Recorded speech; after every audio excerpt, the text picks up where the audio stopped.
All right, it's 1:30. We will call the finance meeting to order and we will begin with the roll call, please. Good afternoon, Commissioner Yeager. Here. Commissioner Fauci. I'm here. Commissioner Eichelberger.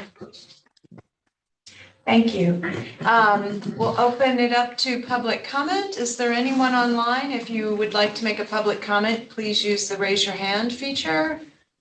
Not seeing anyone online. No one online? Anyone in the room here to make public comment? No?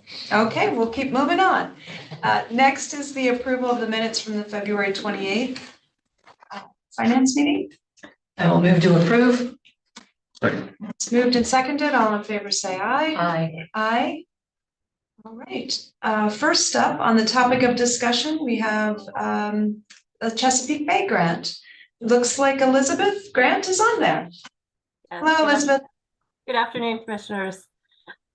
Excuse me, what we have for you today for your consideration is acceptance of award from the Department of Environmental Protection for $869,841 to support a coordinator for our countywide clean water action plan and projects on agricultural projects, cover crop program, and also a rain garden construction. No, Elizabeth, that says it's up almost $300,000 from prior grant. Is that right? Yes, this is an annual request from DEP's block grant program for clean water action planning support. And yes, it's correct. We have additional budget for projects this year. It's great.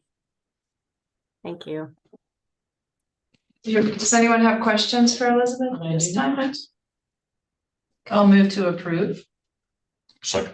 It's moved and seconded. All in favor say aye. Aye. Aye. Thank you. Thank you, Elizabeth. Thanks. Next up, financial and employment trends with Brandon and Derek. Would you want to come forward or?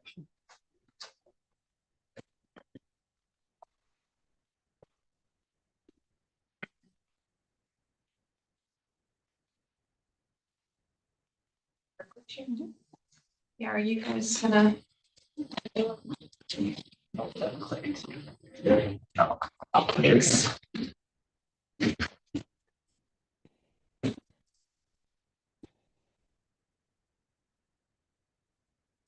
All right, good afternoon, commissioners. Brandon Yeager of the Finance Department and myself, Derek Goodhart from Human Resources, are here to provide a financial and employment trends dashboard presentation update. Just to give a little background about where we come with regards to this presentation. Brandon and I are a part of our Fiscal and Growth Trends Committee here at Cumberland County, which began in 2022. We meet quarterly, and our task on that committee is to compile internal and external data to then present to the Board of Commissioners. We are one of 3 presentations from that committee. Also the FAC that Finance does 2 times per year, and the CLR Tax Administration, which is done annually, typically by Kirk Stoner and Kathy Waters. So that's a little bit of background about who we are and why we're here today. We provided our last financial and employment trends presentation in September of 2023. We typically provide these on a biannual basis 2 times per year. The data that we're presenting to you today does include Q4 and Q3 data for 2023. And I'll turn it over first to Brandon to discuss salary and benefits. So as Derek had said, our first topic is salary and benefits. So the general fund for 2023 ended the year at just over $36 million, an increase of 6% over 22 actuals.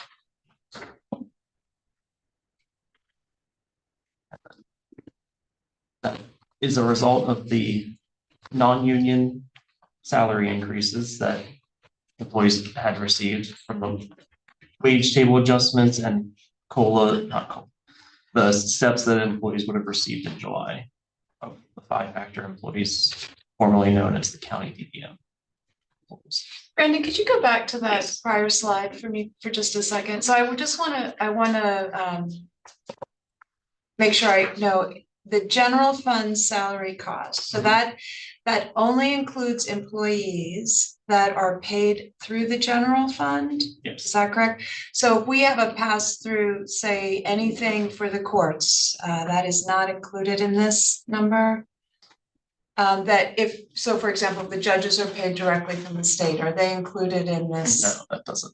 So not, and would it pick up the costs of, the portion that we would pay, for example, for children and youth? Just our portion? No, because No. that would flow through a subsidy. So the not subsidy, salary. so this is only paid directly from the general fund. Yes. Okay, thank you. The next chart for our actuarial determined contribution for retirement. We received 2024's estimate at just under $5 million. It's an estimate until May, when they give us an actual, a finalized amount, which can vary depending on market conditions at that time. And I'll turn it back over to Derek to discuss staffing. Commissioners, the first graph that you'll see here represents our total positions here at the county. You'll note from 2018 to 2023, we had a 7.68% increase in total positions.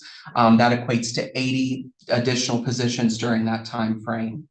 80, not just in 2023, 80 from Correct. 2018. Yes, Commissioner. Okay. Yes, thank you. You can call me Kelly. Okay. The left side of your chart there represents the green and blue of the chart, the left side, the number of positions. And then the right side from 89% to 97%, that represents the yellow line and represents percent of positions filled for our positions from 2018 to 2023. One thing I do want to note to the board, I am putting together a vacant position task force. We have our first meeting this month comprised of members of HR, finance, controllers, and commissioners to try to take a look at that blue part of the chart and understand why we have right now for 2023, 93 of our 1028 positions vacant. Why are 93 positions vacant? So just take a look at that and try to minimize that number. And just one thing to add to this, that's excluding nursing home employees. I saw a notation on that because there was a chart that it looked a little wonky. And I'm like, what? How could that possibly be? It may be coming up next or coming up. Thank you, Brandon. Next chart, That one. commissioners do represent applicants versus hires. And as Brandon just stated, for the past chart, it was not involving the nursing home. This one from 2018 through 2022 does include nursing home application numbers from our applicant tracking system. So the left part of your chart, you'll see the total number of applications that we've received. And the left part of your chart from 10 to 60 represents the number of new hires. And this is quarterly averages, commissioners, for the years represented from 2018 to 2023. So it's important to note that as well. And just for everyone online and in person, we did sell the nursing home March 12th of 2022. So I just wanted to note that as well. The next chart you'll see here is our quarterly averages of turnover rate from 2018 to 2023. We have the private sector, which is all private sector categories as defined by the Department of Labor, Bureau of Labor and Statistics. The state and local data shown before you today does not include education as part of the turnover rate data. And Cumberland County listed on this, on the green parts of your charts, is our organization as Cumberland County, not Cumberland County as a whole. And this. Derek, again, that looked like it improved from in 23, it had gone down. So we had improved on vacancy or turnover. Yes, from 2022, Commissioner Nieder, we were at 4.39, and for 2023, we were at 3.61 for our turnover for Cumberland County. And we are lower than any other category measured there. Yes, the only time we were just slightly above is in 2022. The federal was at 4.38 and we were at 4.39, so just a 0.01. Hard to tell them. Correct. This chart here just represents for 2023 the actual numbers for our turnover data again, turnover data for federal, state, and local, and private is from the Department of Labor, Bureau of Labor and Statistics. And I'll turn it over to Brandon to discuss economic factors. The first economic factor that we have is our tax base. In 2023, it increased by 2.4%. A large amount of that increase is related to the Cumberland Valley School District reassessing properties within their area.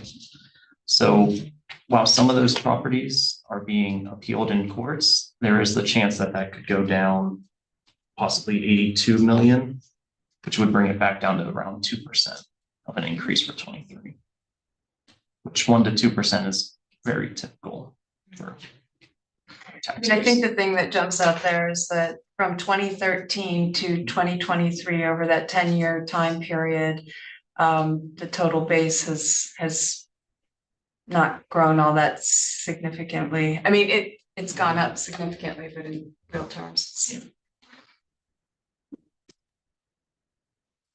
They're just going to discuss CPI and so CPI, we just present the past 20 years just to keep an idea of the prices of goods that are impacting our residents as well as the county. And even though in 23 CPI is less than it was the previous 2 years, that's just a smaller increase. So the prices of goods have still gone up in 23, just not as much as they had gone up in 21 and 22. Commissioners, the final chart for you here today is our unemployment rate. It's important to note that Cumberland County represented on this chart is Cumberland County as a whole, not us as an organization. The percentages listed over there on the left part of your graph. And as you can see throughout the years from 2018 to 2023, Cumberland County as a whole, our unemployment rate has been less than that of the state and national unemployment rate.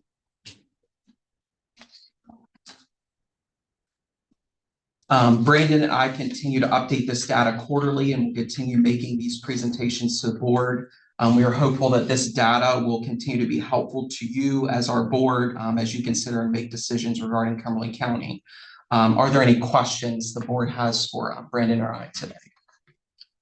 When will you be updating on the findings of your new task force on these vacant positions? That's a great question, Commissioner Fauci. I'm scheduled with my first task force this month.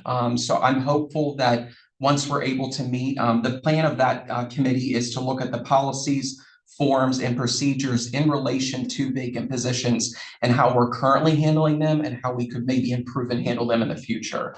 So we definitely want to take a look at, run a report from our system to determine where those positions are in the county, what departments and offices, and take a look at that.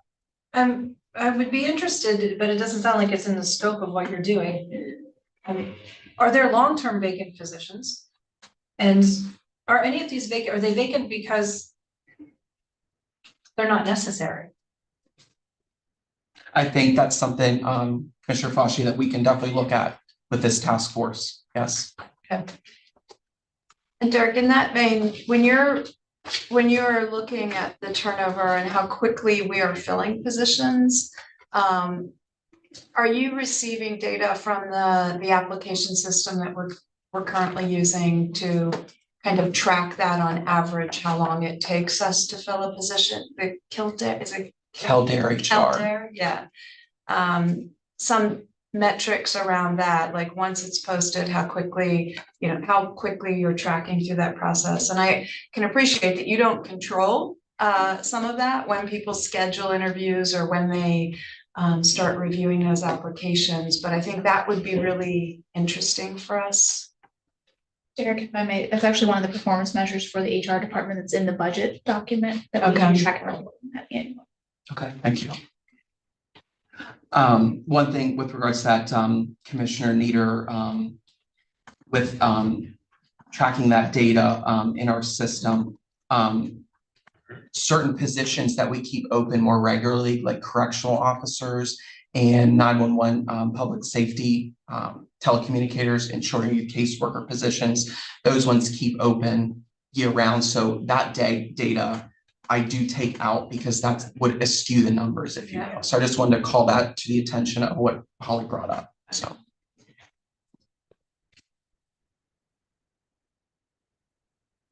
Do you, just from an experience here at the county, is there anything that you can say contributed to our reduction in turnover? Was there anything that? In my HR opinion, I feel like perhaps, having the nursing home not a part of our numbers. The nursing home, as we all know, had significantly higher turnover information, if you will. As far as to the decrease more recently, Commissioner Nieder, I don't have an initial thought on that right at this time. So. And Brendan, I guess the only other question I would ask you is those other salaries that are union and are state funded on some level, is there any way to get data on that pool of salaries to know what those costs have done?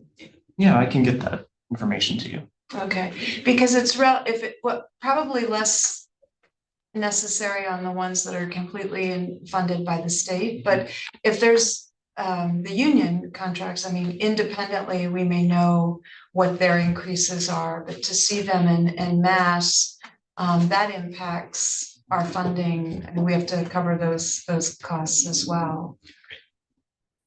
Okay. And if I remember correctly, that's about 20% of our population is in union employees. So it's not an insignificant number of salaries that are contractually obligated at certain levels. Were any of the unions included in the general fund data that was there? Oh, they were? I'm asking. Not in that salary. Okay. In the total dollar amount, yes, Okay. but not in the percentage increases.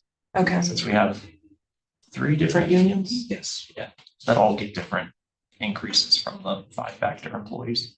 Yeah, and I guess that's what I'm trying to compare, like what are the union employees versus the non-union.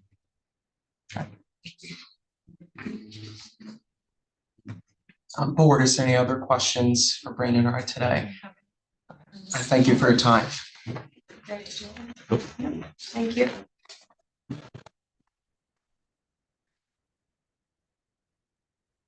Brendan, I guess we're going to go into another item then. You have yours?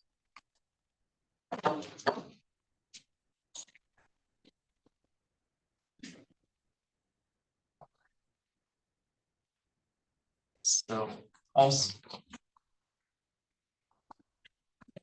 Okay. All right. My next presentation is going over the 2023 year-end fund balance. So just to give a synopsis of 2023 and where we ended and our spending.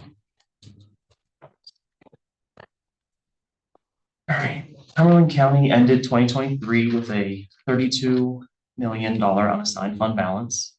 That's equivalent to 110 days of fund balance, and it's a decrease of $3 million from where we started the year. All right, so changes from our projections that we had done in the October FAC. Fund balance is roughly $1 million more than we had projected it would be.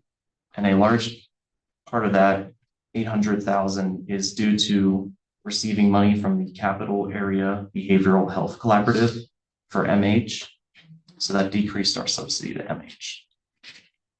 That's the only, there's little changes between revenues and expenses, but that's all normal and nets out. Brendan, that was based on numbers from the prior year. Was it money paid to us in 20?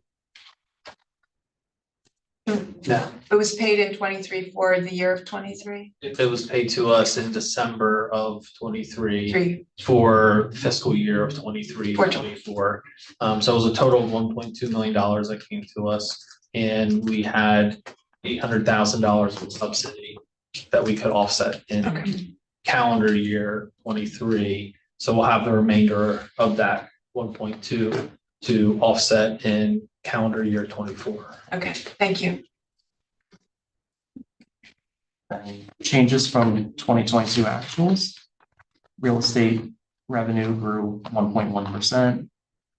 The prison's been housing a lot more inmates for other governments. Specifically, Huntington County was new in 23. So they're seeing a lot more revenue and expenses with that. And then the other major change is interest revenue.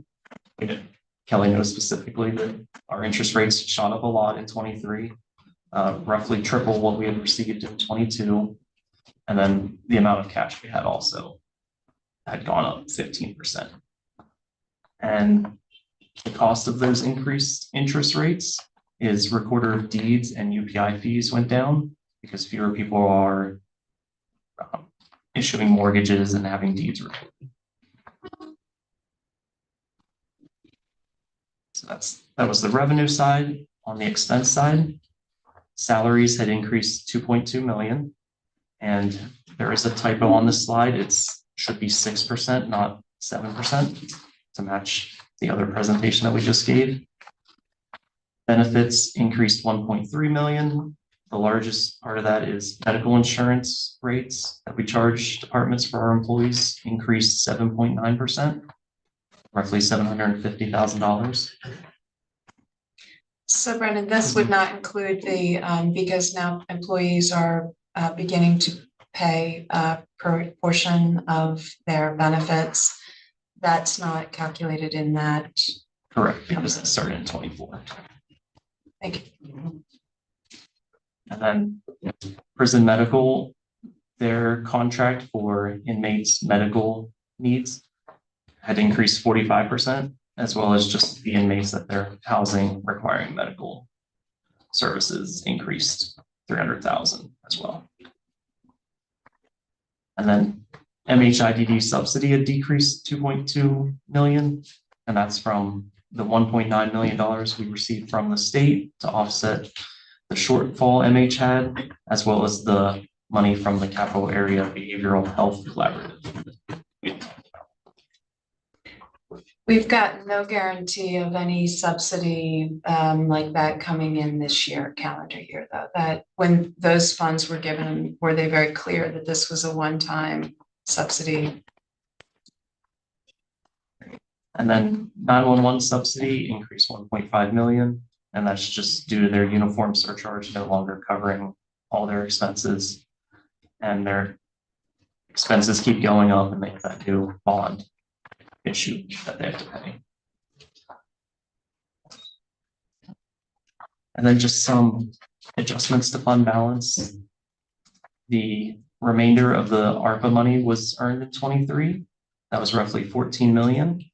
And then between the internal grants and the external grants, roughly 10 million had went out, had either been expended for internal or went out to external grant recipients. So overall, it increased 4 million. Are there any questions?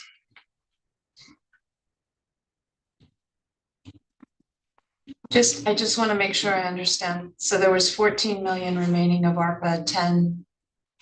There was 14 million that we hadn't earned yet in the general fund. Okay, that we pulled in and we pulled in all of it in 23. Yes. Okay, and then 10 of the 14 that you were referencing either went to projects internally or out externally to commitments that were made. Yes, 10 million from the county grant program.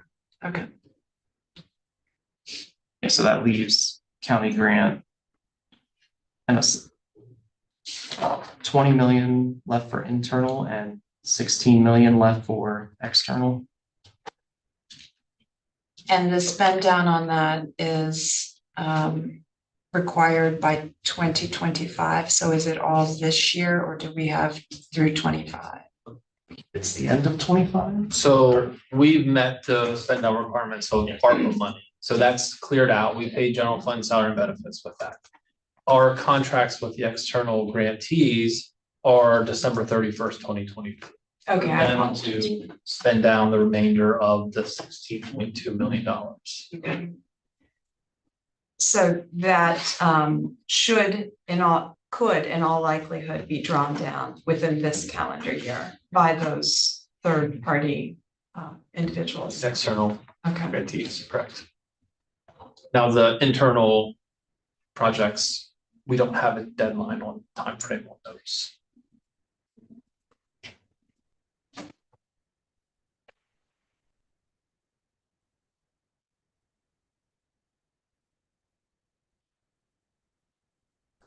Questions?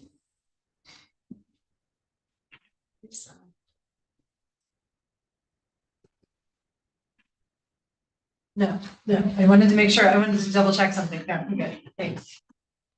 Erin, do you have any questions? Okay. Thank you very much. Thank you.